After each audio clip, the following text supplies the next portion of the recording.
Chapter 25 Huntsville Bound. On March of 1921, my case opened in Esperance, Texas. The case had been given so much publicity for the past 2 years, the schools were dismissed, the courtroom was so crowded with people standing in the halls. Some people in the stairway trying to see me.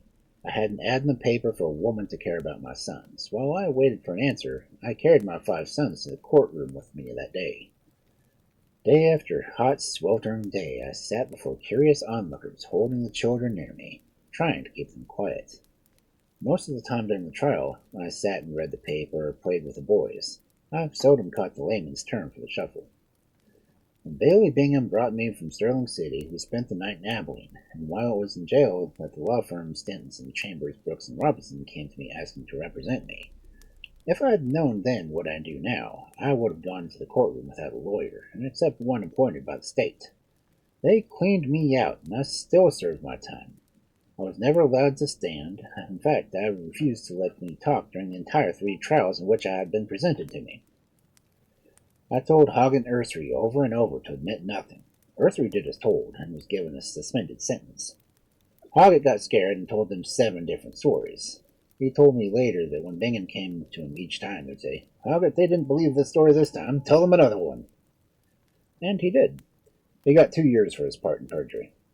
I deeply regretted that I had been foolish enough to let these 2 fine farmers get themselves involved in this plan. But I was really torn up when my friend Pat Anderson was hauled into court by the insurance company, accusing him of taking part in the collection of the money from them. He sold me a policy, but Pat had no idea I was alive, and he received no money. In the meantime, Baca got wind of the fact I was alive, and he wired Bailey Bingham and they met in El Paso. Baca insisted that I be turned over to him. He said, "If you let me have Cochrain, then that state of Texas won't spend any money on the trial." Bailey Bingham testified in court. Bailey added, "But I knew the reputation of Baca, and refused to let him take Cochrain." I choked down a lifetime of burdens during those agonizing months, one delay after another. The papers carried dramatic headlines on me for 2 years, such as "The Empty Grave Case," or "The Mystery of the Empty Grave," or "Dead Man Found Alive," or "Empty Grave Case is to be filmed." I did receive an offer to film the story of my life, but it fizzled out while I was in prison. Some 60 witnesses during the 9-day session were examined. Joe Randall was the district attorney. He had directed the opening of my grave. He died before the trial ended. And this did us both a toothache from Mr. McDowell, juror.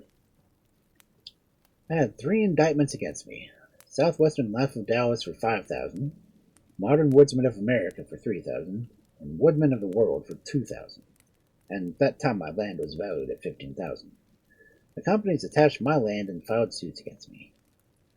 I would stand trial 3 times. Whether Mr. Mather, secretary of the Southwestern Life, took me to stand against me and told me how he had tried to get Ethel to open the grave. A Pinkerton detective had come to Esperance to investigate my supposed death and had returned the advertising company to pay, then left a check at the bank since Ethel had refused to take the money herself. Some of the people who gave statements to the press in my favor were gone from the area by the time the trial came up. My friend R.S. Essenmeyer, manager of the White Ranch, and my close neighbor, told about our hunting trip into Blue Mountains, Mason County. He told what had happened in New Mexico as I had told it to him. But when the trial came, he had moved to Canada. J.C. Latham made a lengthy statement to the paper telling how he had helped my family get out of Mexico. Then he told how he was thrown into jail himself. He gave the story of Baca and his treatment of Texans, and told about my wife becoming ill and how he had helped to get her back to Texas. But when the trial came, he could not be found to help me. I've never seen him again. Fear alone had caused me to perpetuate my fake death and burial. I was never allowed to give my side of the story on the stand. Many people came day after day to the court hoping to hear what I had to say, and they expressed disappointment over the way the case was handled. My lawyer stated to the press that there had never been a case like this in any of the statute books. My goat ranch in Sterling County consisted of 1,850 acres. A lien was fixed against the land. Lipsonden's notices were filed against insurance companies. My Gaines County land consisted of 1,280 acres. I had land in Wilburger and Stonewall, too. Harry Tom King, from the firm Keeley, King, and Keeble of Abiliene, represented the woodmen of the world. The two companies filed an amended petition against my attorneys and myself for $15,000, since I had deemed my land over to them, and the understanding I would get it back. The Southwestern Life Insurance Company transferred their case against me to Dallas for October. Representing them was Cockrell, Gray, and McBride and McDonald, Dallas. Joe C. Randall Hamlin represented the modern woodsmen of the world against me. Next, each insurance company got into a squabble over who would get the piece of land. The woodsmen of the world and I took out a restraining order against Bailey Bingham, the Southwestern Life Insurance Company, and the modern woodsmen who were trying to sell my lands.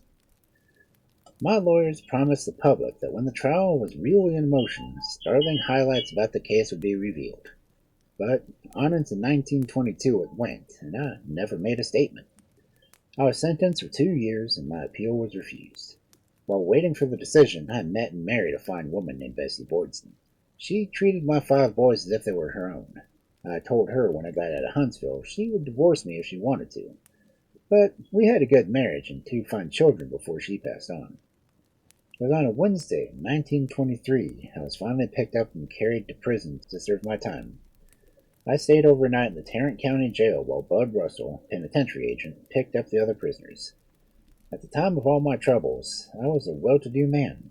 When I was taken to serve my time, I was almost penniless. When my wife stood by me, and if it had not been for her kindness, I would have never survived. I knew my boys were being taken care of. God above us is the only one who knows what a man suffers when being penned in jail. I believe the greatest punishment of all was being separated from my boys. When my time in prison was up, I came out a broken man and somewhat embittered.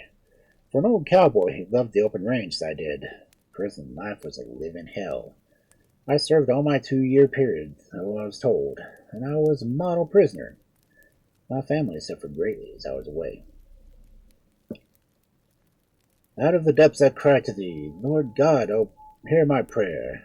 Incline a gracious ear to me, and bid not my despair. If thou remember a cease misdeed, if each should have its rightful need, Lord shall stand before thee. Martin Luther.